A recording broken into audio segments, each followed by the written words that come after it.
You welcome to Citizens Forum on Sapiencia's channel. Of course, this is a special summary edition of the program. Last week, we had conversation with my guest, Asu, and we took all of the time that included the time for you to call in and share your thoughts. And so I decided that this week we are going to have a special edition where I'm simply going to throw on the table some of the major events shaping this week. And then we're going to have enough time to talk. We can't take one step without beginning from Anambra State, where a very disturbing event did happen. And that is, the Anambra did mourn when the corpse of late Justice, Honorable Justice Azuka, was discovered. That clearly was not something any Nigerian should go through. First, we think about the anguish his family had been through, his constituents, all when we were looking for him. I mean, he was kidnapped. There was also jubilation in Anambra State when suspects were arrested linked to his mother. Agune Chamber, the security outfit flagged off by Governor Chukwuma Soludo, were praised for that effort, the effort they made, for that arrest. But then, very disturbingly, the information coming out from the Anambra State Police Command that 2 of the suspects had escaped. And so many people are really wondering what really happened. There has been, conspiracy theorists.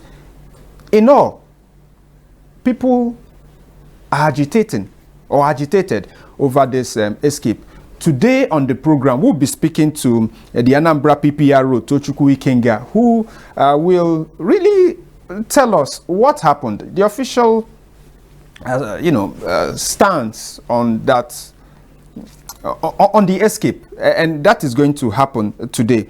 Well, I'm still talking about the Labour Party and in Anambra State. Still talking about Anambra State, and of course, Honorable Justice Azuka, a member, late Honorable Justice Emeka Azuka, a member of the Labour Party. The Labour Party suffered another big blow this week when officially Valentine Ozigbo resigned from the party. Well, I have it on good authority, having just spoken some minutes ago to his strong ally, and that is Apostle Mbibo Estimba, who confirmed that not only has he resigned from Labour Party, but has also registered in the APC. In his word, the APC has also been accepted as a member of the APC. Now, how this also helps the fortune of the APC in Anambra State is another conversation we are definitely going to have in the coming days. With Valentine Ozigbo, who was a very, very strong contender the last elections. He was the man to beat the last election, lost that election, but definitely has a large following and has been in the game. Even though he came in fresh into politics, spent no time in establishing his tentacles. Moving into the APC, what does this portend for the Labour Party? What does this mean for the chances of the APC in the forthcoming elections? What does this also mean for APGA as the ruling party in the state? What does this mean? What impact will this have? We'll talk about all of this in the coming week. And so this is to say officially that Valentine Ozigbo has decamped from the Labour Party and is now a member of the APC. All right, we're definitely going to establish that call. One other thing that we are going to look at today is the Nigerian Senate. Now, Nigerians are still battling with the information and trying to make sense of the information from the U.S. Senate that USAID has been a sponsor of Boko Haram. Now, this information was not really supposed to be something that got so many Nigerians talking the way it did, but then it has to. Why? Because Boko Haram has been one group we've been battling with for years. But what does this say about the capacity of the Nigerian intelligence not only to deal with these issues, but to tell Nigerians what is really going on? Do they have information about this? Because we've had different theories over the years about Boko Haram. It has been linked to the former president, Goodluck Ebele Jonathan. It has been linked to Shetima, who was former governor of Borno State, who today is the vice president of the country. It has been linked to Fulani eranditism, if you want to call it that. You can go on and mention all of the people and groups in Nigeria that Boko Haram has been linked to. Even the former president himself, Goodluck Ebele Jonathan, once said that members of Boko Haram are in his cabinet. Is it also possible that the USAID can embark on sponsoring terrorism anywhere in this world, not just in Nigeria, anywhere in this world, without the express support of the US government? Is that really possible? So in the coming days, this is definitely going to form a conversation. While we will want to say the Nigerian Senate had taken the right step by inviting all of the heads of security in the country to come explain to it. But then the recent video coming out of the Senate, where Senator Natasha and the Senate President had their brief, what do you want to call that, over-sitting arrangement, really wants to make Nigerians ask, or should make Nigerians ask rather, where is the place of the everyday Nigerian in the priority of the Nigerian Senate? Is this really the Senate that is going to get to the bottom of all of this? Your guess is as good as mine. In the coming days, this should form, talk in Nigeria. Before we contact the PPRO, Tochukwu Ikenga, I simply want to talk about the book written by the former military dictator, Ibrahim Badamasi Babangida. Now, for every Nigerian, there should be one or two things you want to you really want to know that should be contained in that book. A Journey in Service. Well, the launching of that book saw them reach almost a whopping 17 billion. And like some people say, the donations are still pouring in. So beyond just a book, it is also an account of his stewardship in Nigeria. Don't forget, Ibrahim Babangida is someone no one can wish away from the history of Nigeria. Was Nigerian head of state from 1985 to 1993. And so many significant things happened within that period that not only shaped the history of Nigeria, but continues to shape Nigeria today. For instance, we have, however how many political parties we have, we still operate a somewhat two-party state. That idea was introduced by the general when he introduced the NRC and SDP as the only parties to run in an election, introducing Nigeria officially to a two-party system. We've not been able to run away from that shadows. I mean, in 2023, we came close when the Labour Party made it a three-horse race. But we've always had it. Now it seems as though we are almost back to a two-horse race. And if you look at the political alignments going on in the country, it seems as though the opposition too has realized that it is difficult to have a three-party state in the country. And so we hear them talking about coming together, coalescing into a formidable force like the APC did in 2014, 2015, and wreaked power from the PDP. So that is one legacy you can take away from him. One other thing one wants to also look at is in the area of infrastructure. And so, however we are going to talk about that administration, when we look at the area of infrastructure, there are some, for instance, the Third Mainland Bridge. From the period of when do we come back to democracy, and that is 1999, from 1999 to 2025, we are still hard pressed to see that level of investment in infrastructure in the country. For 20-something years of civilians administrating Nigeria, we are here to see this kind of the dualization of the Kaduna-Kano Expressway, for instance. Excellent job. We also look at the Shiroro Hydro. It was also an infrastructure put in place by the general. And so these things are things you can't wish away. But then there are some controversial facts Nigerians might want to read in the book. We've already gotten some inkling of how he responded to, of what he wrote. For instance, the annulment of June 12th. We now know, even before reading the book, that he has admitted that Abiola won that election with every fact present then and that he has seen afterwards. And so that lays to rest the winner of the June 12th presidential election. But then his actual role, who had a hand in it, were these questions answered satisfactorily in the book? That is something we have to read the book to find out. One other thing that is also heavy on his neck was the assassination of Mamman Vatsa in 1985. None of his close allies believed that he would assassinate Mamman Vatsa. Why? Because of their close friendship, the ties they've had from military school.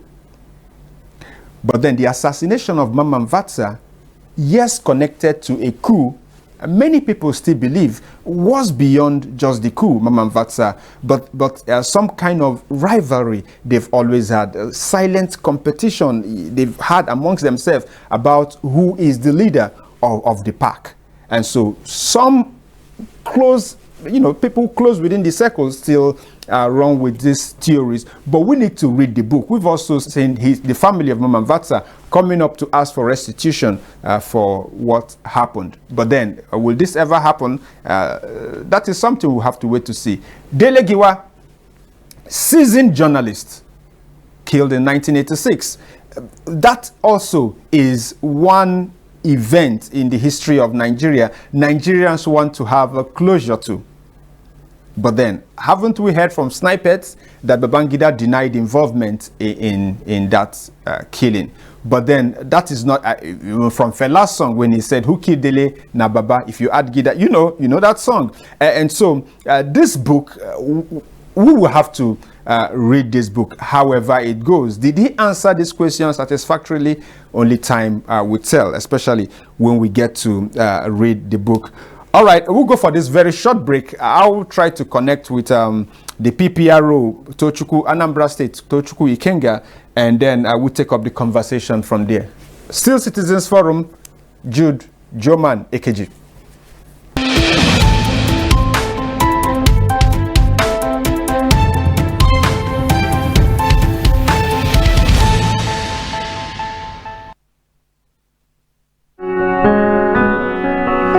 Every inch of me is trembling, but not from the core.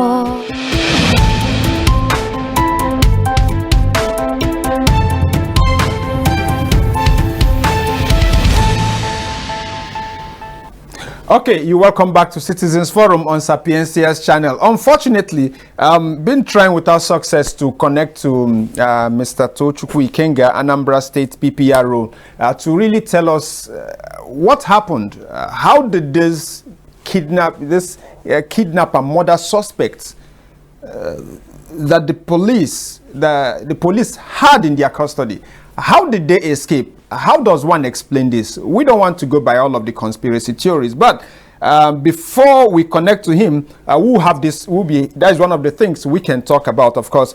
09039195402. 09039195402. Of course, we can also have some conversation around Babangida's book. So many people have written their opinion on this book, with some thinking that this is an effort to whitewash his era. But then, shouldn't this really happen? Let's talk about the book. Let's talk about the significance of the book. I was talking about Babangida's tenure. One thing we can't also wish away from his tenure, even when we look at the situation in the country, his economic reforms. The structural adjustment programs was a controversial one. I think it was the first edition or second edition of Citizens Forum this year. I really took time to analyze the structural adjustment program, and my opinion about that program, those programs, quite known and quite clear. That also is something we still grapple with, that was introduced by the general. Ibrahim Badamasi Babangida. 09039195402. That's the number to call. Hello. Good morning, Geoman. Yeah, welcome to the program. Thank you very much. Yes. You are speaking with the voice of my case. You can call it from manager. All right, welcome. Thank you. Based on what you left with us, I don't know whether if we are going to touch the kidnapping or maybe face the IDB. You decide which one you want to talk about. We also have on the table Valentine Ozibo, who just decamped from the Labour Party. So we are talking about all of these things. I want to talk about the escaping of the kidnappers, the suspect. All right. Yes. Well, to me, it's a very shocking news to hear that this deadly, how would I put it, the escape from Nigerian police. Since I heard that story, I keep wondering what happened. How? These are people that are very, in fact, they are deadly because based on their confession, nobody enters their net and they go alive. Why should you be treating these kind of people with how would I put it, a soft hand? Is Nigerian police telling us that they are not handcuffs? Honestly, hearing this news, I am even thinking about another thing, because the death of Honorable Justice Ozoma, I am thinking that maybe that is assassination, not just kidnapping. Yes, because if you look at the way it happened, these guys took almost 100 million from this man. Yet they did not release this man until they kill him. Now, those people were arrested. Even with their confession, they are notorious. In fact, I must tell you the truth. Majority of the fear we have in Anambra State are being committed by these guys. You understand? Now they are in police net. How? You took them to wherever the sponsor is, and you took almost 4 of them. How would you take that kind of risk? Take him to, even if you took 4 of them, why don't you uncover them to 2 in 1 so that they cannot even escape? See, I still not believe that news that they don't escape. I am thinking and I believe that they are aided. Yes, they are aided. No matter how anybody tries to convince me, you understand? Because I didn't see reason why those guys will be going freely without handcuff. Then as much as the kind of activities all right. they have been holding here in Anambra State. Let me ask you this quick question so that your quick answer will summarize this. When you say they were aided, who do you think, who are you alleging aided them to escape? Thank you very much. Nigerian police, number one. Then they will tell us who sponsored them to aid these guys to escape. All right. I hope I connect to Chukwu Ikenga. I'm definitely going to ask him who aided the police in this escape, because clearly India Anambra are not taking any of this. It was sad enough when we heard about his kidnap, and then we were heartbroken when his corpse was discovered. And so to jubilate yesterday that this that we had suspects in our hands who could ultimately lead us to unravel so many other things happening in the states. Clearly one will understand the sentiments in Anambra State, coming from the announcement that this suspects have been have escaped, as it were. All right, still Citizens Forum 090-3919-5402. Jude Geoman AKG on the program. Hello. Hello.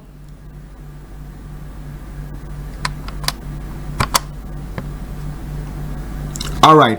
So as we continue to talk about that, one thing we will also remember the administration of the General Ibrahim Badamasi Babangida was introduction of NEC.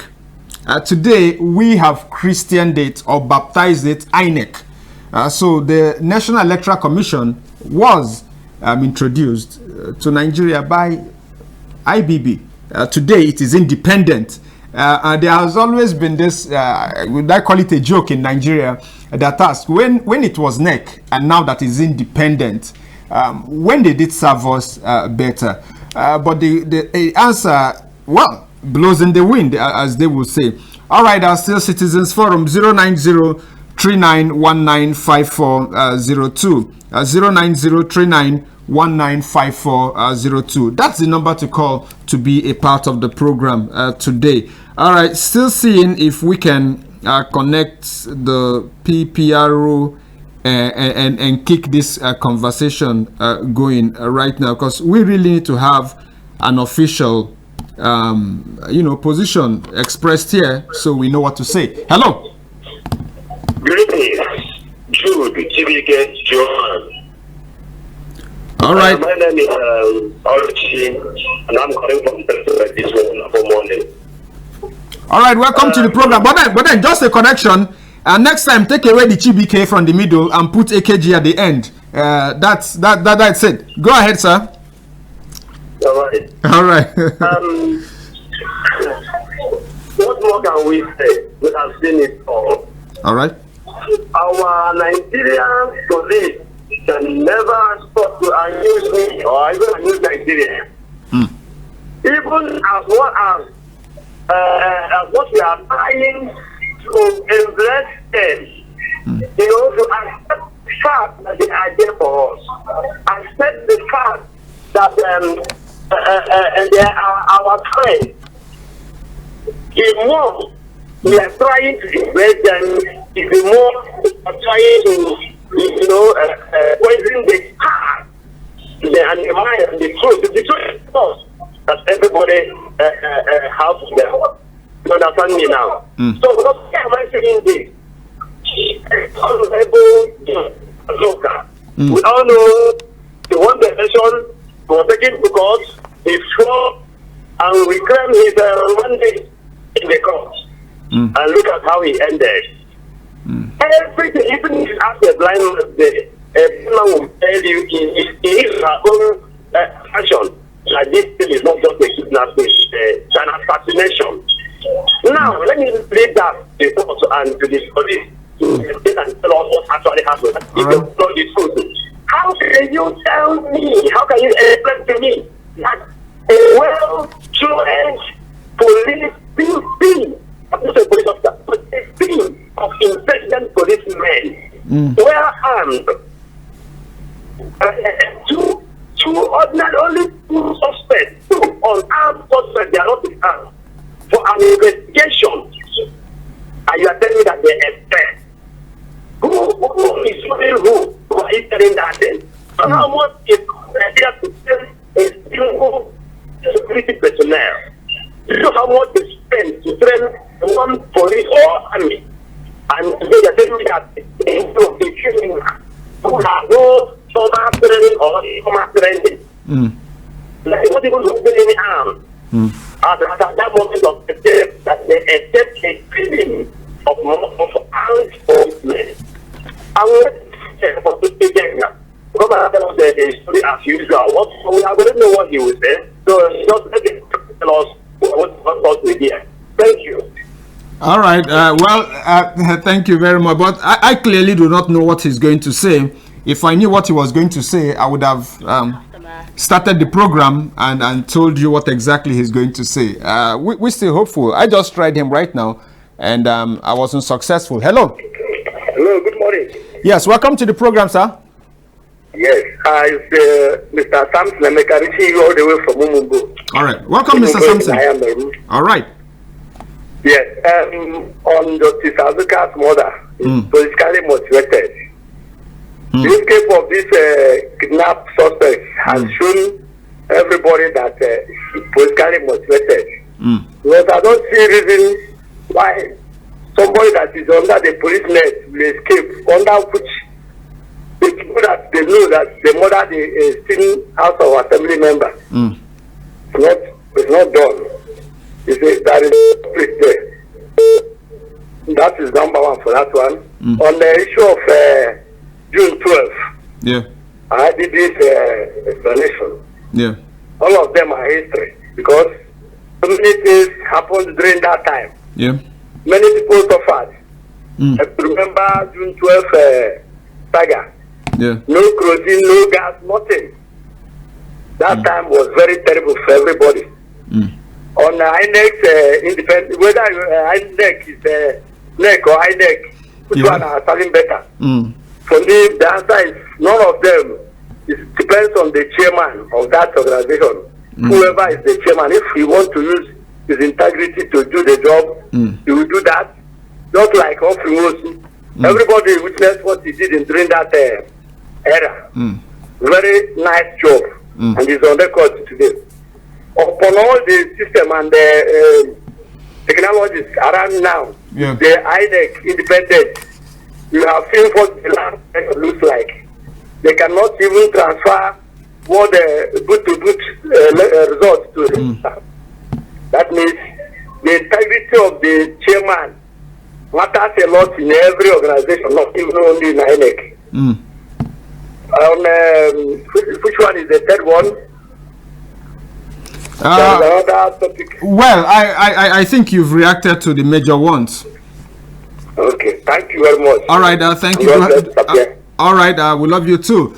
All right, but then if you listen to the last call, it was him now, he concluded that institutions was better when it was a NEC. But then, however that discussion goes, that says something. Now, still trying to connect, because I really want us to get an official comment from the Anambra State Police Command. Whatever is going on right now, let's see how that goes. Hello. Hello. Yes, good morning. Just permit me to say this. When I talk, yes, said I don't know what he's going to say. I pray that he comes on board.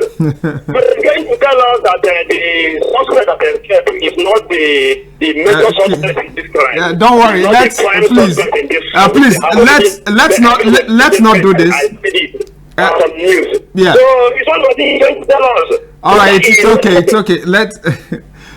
Thank you for calling in. And like I said, it's understandable that in the Anambra should and have to be, and right now are really concerned about this development, and so many things are being said. But then it is just the professional thing to do that we get an official a statement, get their input, and then we are still here. We are going to listen to what he says, and it's up to us to analyze it however we deem fit, and also react to it however we deem fit. I'm hoping one of these days he's going to make himself physically available in the station so he gets to answer questions directly, because security of lives and property, it's when people say it's the primary purpose of government, but then that's really when you go back to history and see why men in the first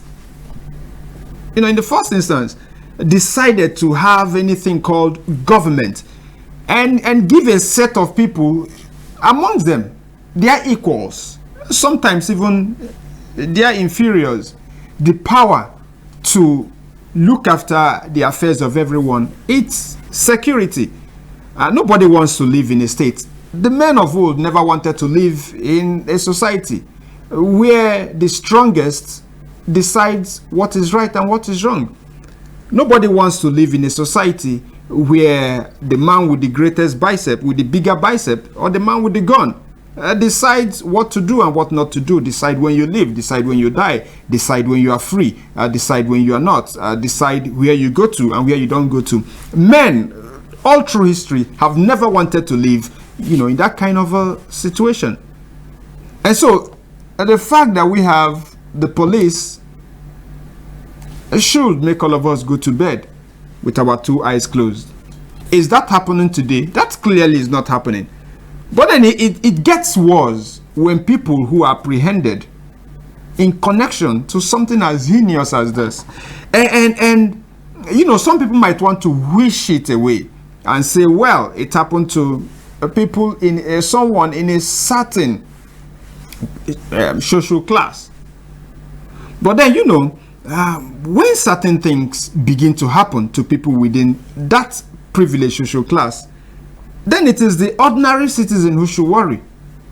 And on Citizens Forum, it's clear that we are really worried and very concerned about that development. And so, because we are that worried, I definitely will want to still try him once again and see how that goes for us to have an official statement. All right, 09039195402. 09039195402. That's the number to call to have a conversation with us here on Citizens Forum. One other thing that must be said about security in Anambra State, two things really, is while one praises the new effort, especially the setting up of Agune Chamber to deal with insecurity, and we clearly see some action going on. No one can deny that. No one in their right minds will deny that. It's also to urge them to do more and to go beyond what we see now, to really taking the fight to the guys in the bushes. It has been common knowledge that this is where they reside, and this is where they take kidnapped victims to. So we want to see more action while we praise what we see so far. Hello. Jude Geoman, good morning. Yes, good morning and welcome. Yes, Henry from GRE on it. All right. Welcome, Mr. Henry. Thank you very much. Jude Geoman, personally, I'm not interested in the, that news of escape of these, corporates. All right. That is not my area of interest. All right. Now, so my interest now is the sanctions so far, because I want to believe the Geoman that if one says that such a high-profile crime, killing a legislator, okay, and you now have a prospect, your prospect, and all of a sudden they escape. I like saying it straight. I want to believe, I want to begin to think, or even believe that somebody just picked up the key, okay, unlocked it, opened the doors, and just say to them, please go and hide. Not just that. Yes, let's just say point blank. So, I'm interested in the sanctions, because if you tell me that this boys escaped, and you still tell me you have a Bubago, Udogachi, and the other one, what's the name of the other one? The other security outfit, Udogachi. The antidote? Is it antidote? No, the two security outfits, Udogachi and the other one. There's another name. Okay, let's leave it there. Okay. If you tell me that you have a security outfit, formidable, right here in our state, okay? And this kind of incident occurred. The white man will always say, the shame is as sweet, just as it will get linked. What's the essence of the security outfit? That's the question. I don't know if I'm correct. I don't know if I'm making sense. No, you are. We can follow you. So what's the essence of that security outfit? We have longed to have in Anambra State to quell, to put an end in security.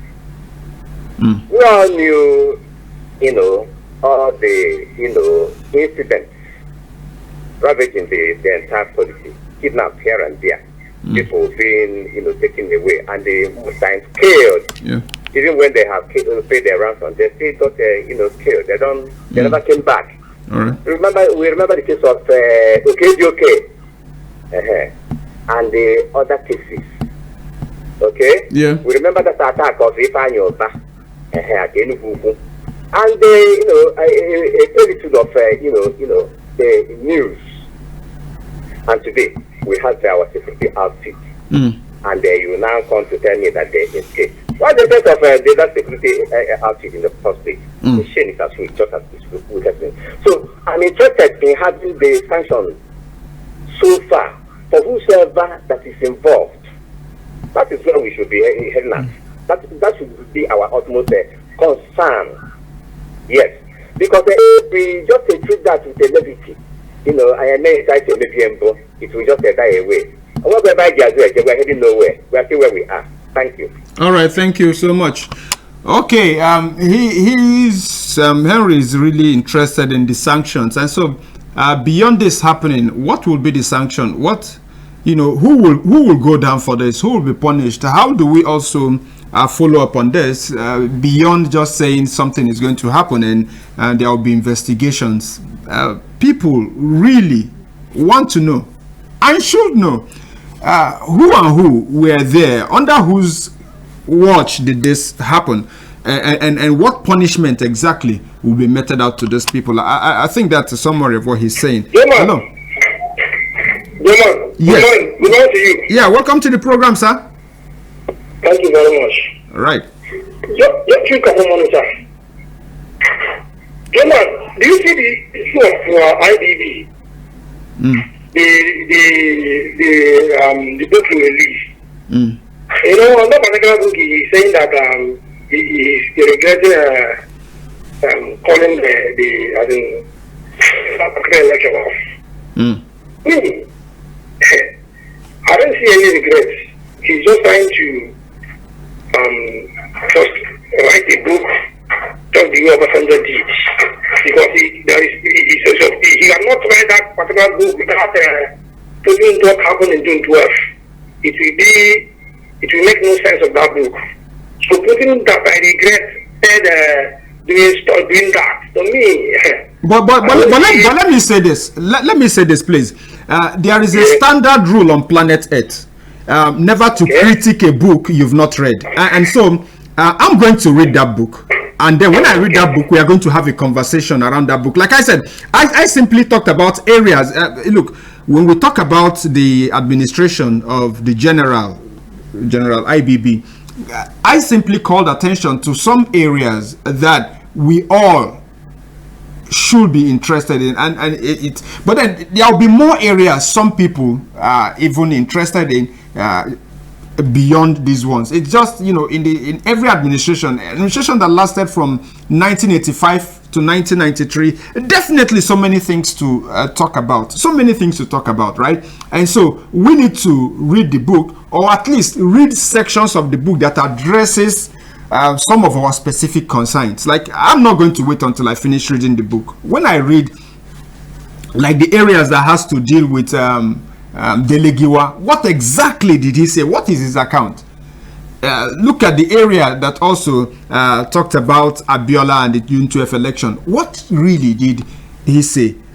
And the killing of some people, Gideon Oka, Mama Vatsa, you know, all of those schools, because these are some of the things that shaped his. And then what is his explanation? Because the structural adjustment program, SAPS, let's not forget that when the government, you know, as government policy, when the administration of IBB was toying with the idea of, you know, taking that program on, you know, taking a loan, and this loan came with a condition, just like we continue to take loans today. I hope Nigerians know that unlike then, and this is also something we must say, you see, even though IBB was a military dictator, there was conversation in the country when he was to take this loan. And the conditions that was also given by the IMF was also known to Nigerians. There was debate. At that time, even though the intelligentsia in the country, top economists, advised against it and gave their reasons. You know, this is going to happen. And all of the reasons they gave are the things we see today. Our industries are closed, either become warehouses or churches or whatever they become. You know, youths come out of school, no job. You know, all of these things. The fact that today we are looking at how many megawatts, we can't even power Nigeria for 6 hours a day. All of these things we are given. Look at our educational system. Total breakdown. Those things we are said. But then the administration went ahead, but before it did, it still allowed a robust, it at least gave an illusion that there was robust conversation and what do you call it, reaching out to key stakeholders in the country. But then today in Nigeria, when these loans are to be taken, do we even have a semblance of conversation around understanding what the terms, the conditions are, the impact? Do we even have that?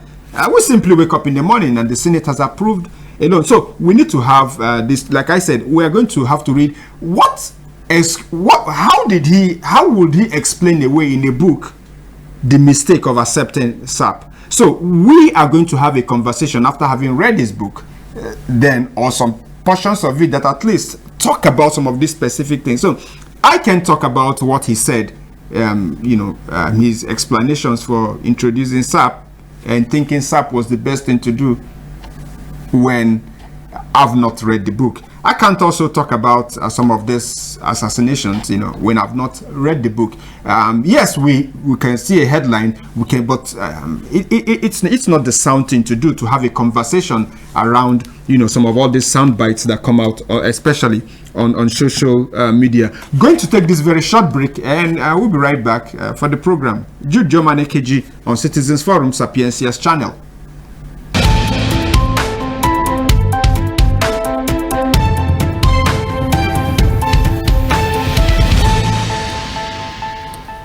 All right, you welcome back to Citizens Forum on Sapiencia's channel. Just to apologize, have been trying unsuccessfully since the beginning of this program to connect to Tochukwu Ikenga Police, Anambra State PPRO, but that has not succeeded. I had a called him this morning. He agreed to be on the program today. I also called him. I think that should be maybe 20 minutes to this program, but then we live in Nigeria and I leave that open. I really don't know what's going on, but maybe network, I don't know. That's what it is. And also to apologize for those who are trying to call right now because of the phone lines. And so this is just to summarize briefly on the program today. First of all, is to talk about the Anambra State and the escape of these two victims. Clearly, we are not done with this. We must have that official voice telling us exactly what happened, so we can begin to probe from what they have said. I've read one, two things, but I can't fly with that. I really don't know how official also those things are, and it's not made some sense to me, and can't question those things except it's coming from the mouth of somebody who I can quote, and definitely I can't quote blogs and papers and all of those, and so that is it. Before we round off today, I want us to take very seriously the conversation. And when I say seriously, I mean as citizens of this country, let's take very seriously the conversation around US aid in Nigeria. Let's take that conversation seriously. But I think we should begin to have that conversation from a place of information and knowledge. And I know there are, and I've read and I've heard many Nigerians who are super exposed and super knowledgeable about things like this. But let us make some things very clear. That if USAID, it goes beyond supporting the shutting down of USAID or not. That's American internal affairs. But then, as it affects Nigeria, let's look at the activities of USAID in Nigeria. Unfortunately, as Nigerians, we have not gotten to the point where we hold our leaders accountable. Unfortunately, as Nigerians, we have not gotten to that point where somebody who is elected or somebody who is appointed to look after our health does that. We've not gotten to the point where those who are, elected, appointed to provide education and improve education for the country, does exactly that. Unfortunately for Nigeria and for Nigerians, we live in a country where those who are saddled with the responsibility of, offering quality education to our children, all have their children outside of this country studying, and our schools are what they are. And those who are to look after our health all seek medical care outside the shores of the country. And our hospitals are where they are. And so if USAID shuts down, if we support the shutting down of USAID, let us realize that we must take the step further. For instance, the revelation that 80%, almost 99% of their intervention in Nigeria is in health. Sadly, we only flew with the information that with the shutting down of USAID, those having HIV/AIDS are going to be impacted. But that's not the only thing they are doing here. About 28,000 doctors being paid by these guys. We are already crying over the Jabba syndrome. What will these doctors do if this happens? Clearly going away from the country. Malaria, things as little as malaria, vaccinations, so many interventions that, so yes, they can go and they should go, but then let's also realize that it comes with an extra responsibility on Nigerians to now demand of our government. And also, let's also look at the Boko Haram thing. It is the responsibility of the Nigerian police, the Nigerian military, the Nigerian intelligence community to keep us safe. And so if a US senator is the one to tell us who exactly sponsors what, that really should be a slap on the face of those who should secure us, because they should know. The intelligence community is the intelligence community because it should know. The military is the military because they are saddled with responsibility of protecting us, from any threat, whether the threat is coming from the air, it's coming from the seas, or it's coming from the land.